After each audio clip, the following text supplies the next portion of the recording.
Section 1. The American Eskimos, December 10, 1944. An icy wind howls through the ancient, snow-laden forests of the Ardennes, Belgium. Obergefreiter Klaus Richter, a grenadier with the 2nd SS Panzer Division, Das Reich, stamps his feet in the thin leather of his marching boots. He clutches his Kar-9 8K rifle, its cold steel biting into his gloved hand. He's on watch, hunched in a foxhole dug deep into the frozen earth, overlooking a narrow, snow-choked trail. His breath plumes in the frigid air. He scans the darkness, his eyes aching from the strain. The cold is a constant, gnawing presence. His standard issue here wool greatcoat, once warm, is now little more than a stiff, frozen shell. The fabric is thin, threadbare in places, and offers scant protection against the biting wind.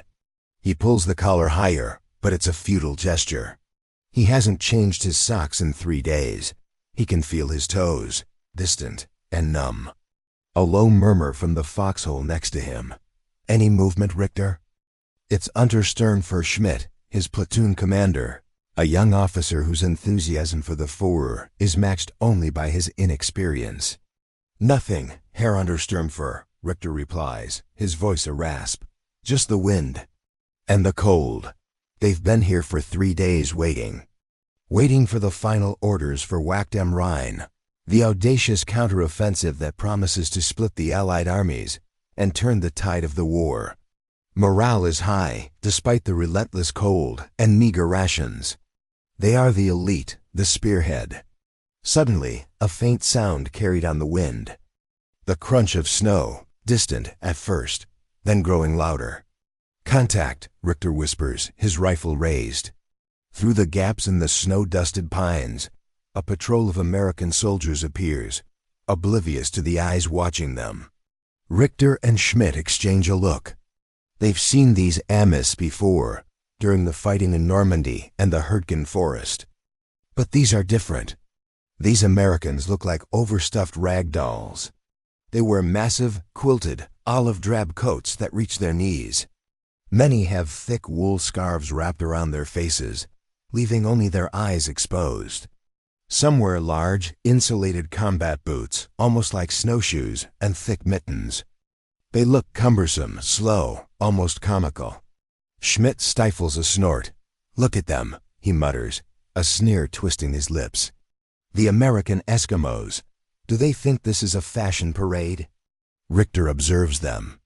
The Americans move cautiously, but they move with a surprising fluidity despite their bulky clothing. They carry their M1 Garands with ease. They don't seem to be stamping their feet or hugging themselves against the cold. They pause, confer, and then continue their patrol, looking remarkably comfortable. Schmidt lowers his binoculars. Weaklings. They cannot even tolerate a little winter. They will break easily when we push. His tone is contemptuous. Our men, forged in the snows of the Eastern Front, wear sensible gear. We are not afraid of the cold. Richter doesn't respond. He remembers the Eastern Front. He remembers the Russian winter of 1941, the relentless -40-degree blizzards, the endless white plains where men froze solid in their foxholes. He remembers the thin issue boots, the inadequate wool, the desperate improvisations with straw and newspaper. He remembers the stories of entire companies losing toes, fingers, even limbs to the frost. The Red Army, he recalls, had learned to fight the winter by becoming part of it. Their padded vatnik jackets, their fur hats. They look just as bulky as these Americans. But he keeps his thoughts to himself. Schmidt is young, driven by propaganda, not by experience. The official line from OKH, Oberkommando des Heers, Army High Command, regarding Allied equipment, was that it was overly luxurious, a sign of decadence. German field manuals emphasized efficiency and toughness. The American patrol disappears into the gloom. Richter shivers, a deep, uncontrolled tremor that shakes his entire body. He glances down at his own worn gloves, the thin fabric already stiff with ice.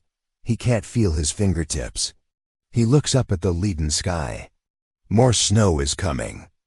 December 16th, 1944, 5:30 hours. The Losheim Gap. The world explodes. The pre-dawn darkness is shattered by the simultaneous roar of 2,000 German artillery pieces. The barrage, aimed at the unsuspecting American positions of the 2nd and 99th Infantry Divisions, is a rolling thunder that shakes the pine needles from the trees. Obergefreiter Klaus Richter, his body thrumming with adrenaline and the concussion of the guns, barely feels the cold anymore.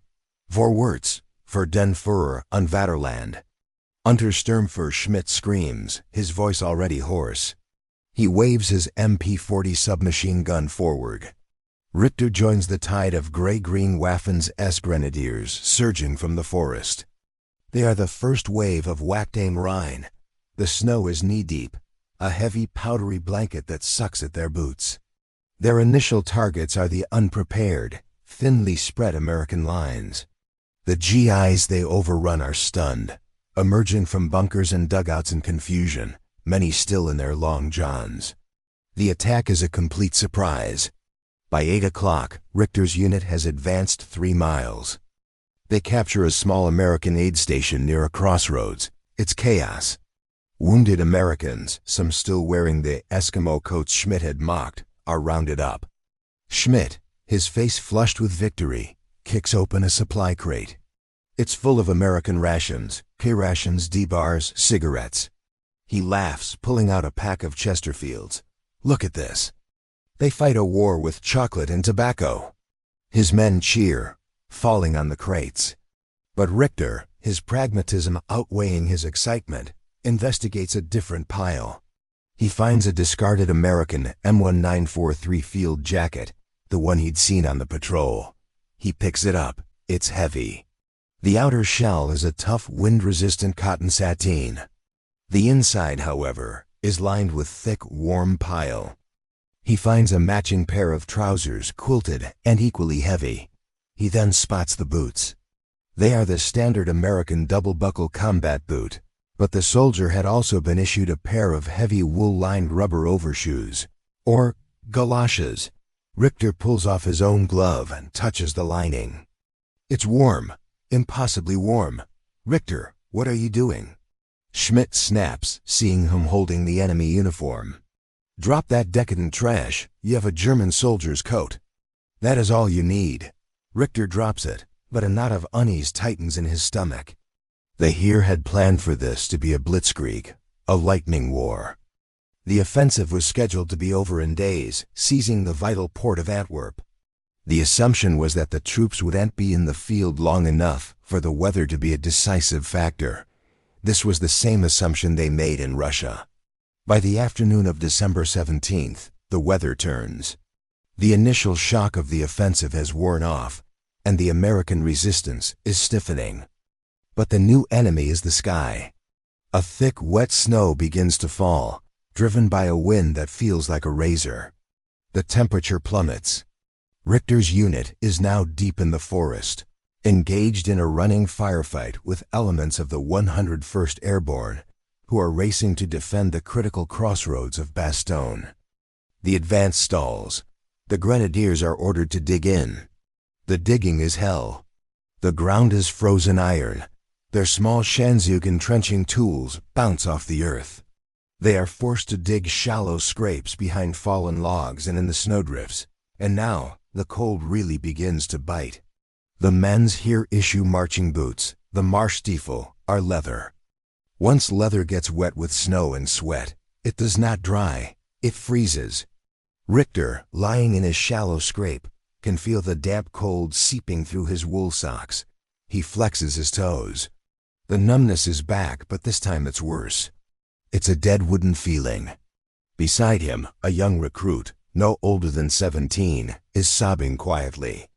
Not from the American mortar fire, which is falling sporadically, but from the pain. I can't feel my hands, Richter, the boy whimpers. His gloves are soaked. He had tried to warm his hands over a small S-bit fuel tablet stove, and had only succeeded in melting the snow, drenching himself. Richter looks at his own hands. His wool and leather gloves are stiff as boards. He tries to work the bolt on his car 98K. His fingers are clumsy, fumbling. He has to use the heel of his hand to force the bolt open. This is not good. A runner arrives, sliding into the scrape. Schmidt wants a report. The Americans ... they are holding. And they have tanks. Tanks? Richter asks. Yes, but ... Untersturm for Schmidt ... he is. Not well. Richter crawls to the command post, a hastily dug hole under a large pine. Schmidt is inside, wrapped in his greatcoat, shivering so violently his teeth are chattering loud enough to be heard over the wind. His face is pale, his lips a bluish white. Report ... double quotes Schmidt stammers, his eyes glassy. Americans are holding the ridge, Herr Untersturmführer. Heavy machine gun fire. Schmidt just nods, his body convulsing. He is wearing the standard officer's uniform. Thinner boots than the enlisted men, no extra layers. He is freezing, and he is losing control. The man who had mocked the American Eskimos is being defeated not by a bullet, but by the temperature. December 19th, 1944, outside Bastogne. The temperature has fallen to -15 Celsius, 5 degrees Fahrenheit. The wind has picked up, and the fine dry snow it carries doesn't just fall, it stings. It finds every gap. The gap between Richter's helmet and his collar, the cuffs of his gloves, the laces of his boots. Untersturmführer Schmidt is gone. He didn't get the high matches, the home wound he probably dreamed of. He was evacuated during a lull, strapped to the hood of a Kettenkrad, a blubbering, shivering wreck. The diagnosis, severe, advanced hypothermia. He was a casualty of the weather, not the war. Their new platoon commander is a lieutenant named Kessel, a man whose face is a roadmap of scars from the Eastern Front. He doesn't speak of victory or the Führer. He speaks only of ammunition and remaining combat effective. They are no longer attacking. They are besieging. The 101st Airborne, the Screaming Eagles, are surrounded in Bastogne, and Richter's unit is part of the steel ring trying to crush them. But the ring itself is freezing. Richter, the MG-42 is down. Kessel's voice is a low growl. Richter crawls through the snowdrift. The gunner, a man named Hank, is beating the receiver of his MG-42 with the butt of a pistol. It's frozen. The belt won't feed. The oil, it's like glue. Heat it, Kessel orders. With what, Herr Lieutenant? Hank screams back, his voice cracking. We have no fuel. We have no ... double quotes. Hank's bare hand, which he'd used to clear the action, is stuck to the steel. He rips it away with a choked-off yell, leaving a dark, glistening patch of skin on the gun. This is the reality the OKH planners had ignored. The Wehrmacht was an army of short-supply logistics. The wool greatcoats, the Marschstiefel boots, the thin gloves, they were all designed for a war of rapid movement, billeting in captured towns at night. They were not designed for a static attritional fight in an Arctic blizzard. The panzers, the iron heart of the offensive, are also dying. Their fuel lines are freezing. Their engines won't turn over. They are becoming 30-ton steel coffins, easy targets for American P-47s that will soon own the sky. Richter, his own fingers now a dull, aching throb, tries to chip at the frozen mud in his scrape. He can't. His toes are no longer burning. They are just ... gone. A terrifying, profound absence. He knows, without looking, that they are a waxy gray-white. He has frostbite. He is, in military terms, no longer combat effective. Contact. A voice cries from the right flank. Americans ... they are attacking. It's absurd. The Americans are the ones who are surrounded. They are not supposed to be attacking. Richter hauls his car 98K up. He squints through the driving snow. A patrol of GIS, perhaps a full squad, is advancing through the trees. They are not ghosts. They are the Eskimos from the trail, but now they are clad in white snow camouflage ponchos, making them blend almost perfectly with the drifts. They are not moving fast. They are moving with a deliberate, steady pace. Fire! Kessel roars. Richter pulls his rifle to his shoulder.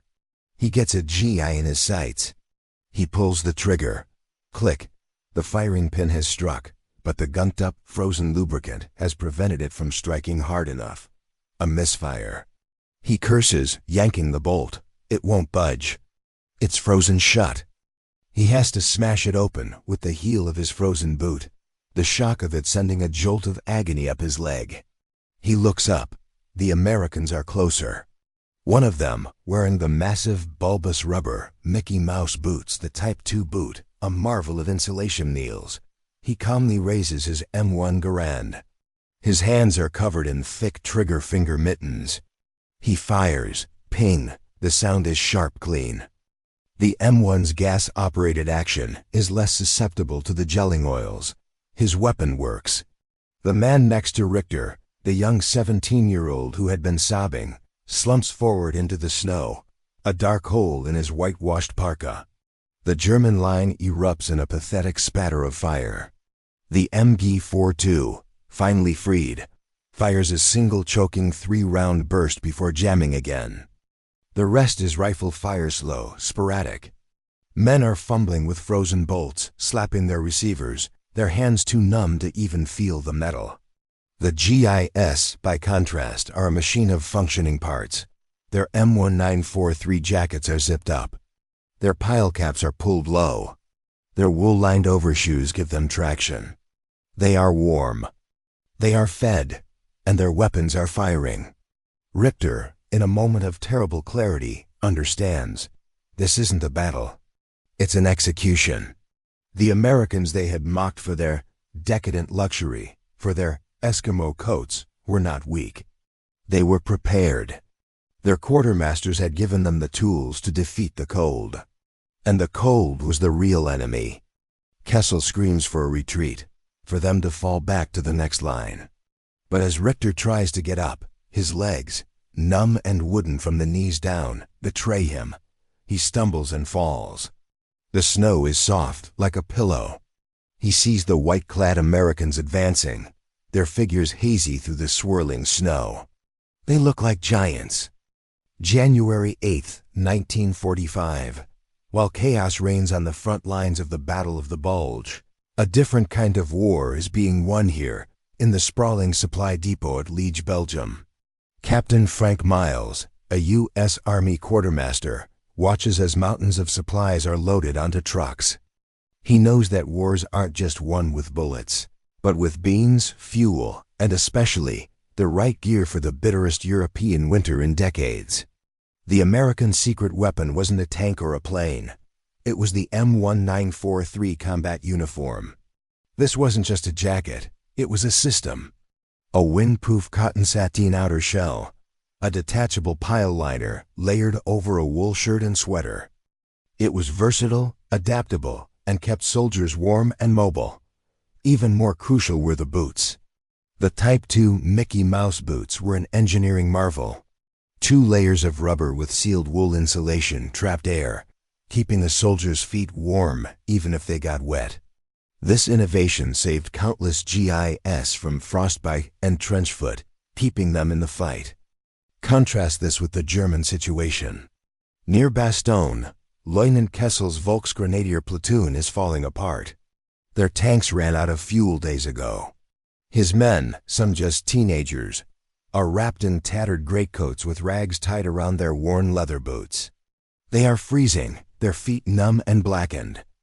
An arrogant SS officer, Untersturmführer Schmidt, had promised them a swift victory, but now he can only watch as morale collapses. His elite soldiers are just as cold as Kessel's conscripts. The German war machine, built for lightning summer campaigns, has stalled in the snow. Back on a frozen road, an American medic treats a GI nursing his ankle. He looks down at the soldier as sturdy black boots, and then at a group of shivering German prisoners, their feet wrapped in straw-stuffed burlap sacks.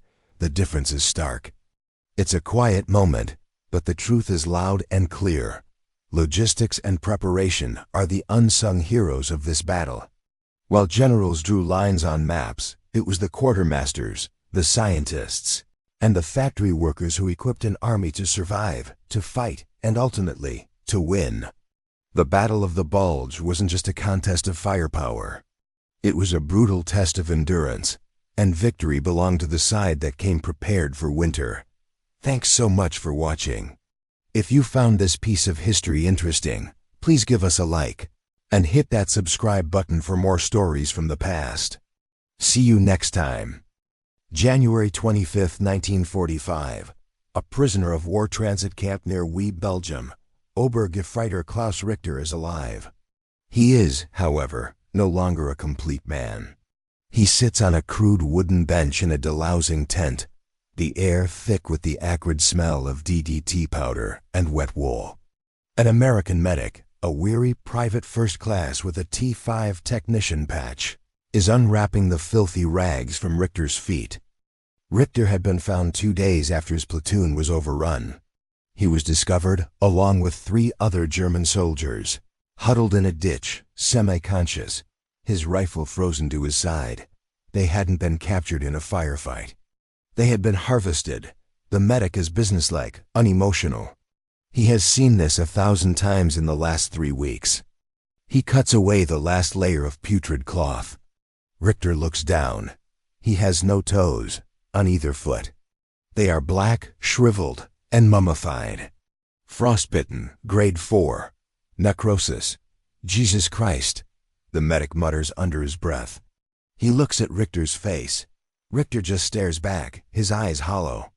"You're lucky," the medic says, surprisingly, in broken German. "You live. Siege. Saw ... tomorrow."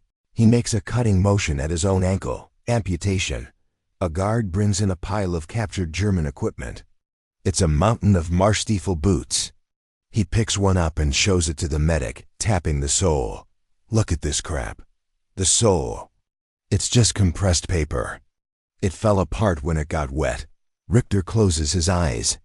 He remembers the arrogance of Untersturmführer. Decadent trash. American Eskimos. A new batch of German prisoners shuffles into the tent. They are not the proud SS soldiers of the offensive. They are boys, 16 and 17, from the Volkssturm, the last scraping of the barrel. They are shivering uncontrollably, their faces blue, their feet wrapped in rags. The medic sighs, tossing the ruined boot onto the pile. "Get him processed. We need to clear this tent for the next batch of trench foot." The Battle of the Bulge cost the U.S. Army 19,000 dead. But it cost the Wehrmacht over 80,000 casualties. Of that number, it is estimated that over 15,000 German soldiers, 2 full divisions, were not disabled by bullets or shrapnel, but by the cold. They were non-battle casualties, victims of frostbite, trench foot, and hypothermia.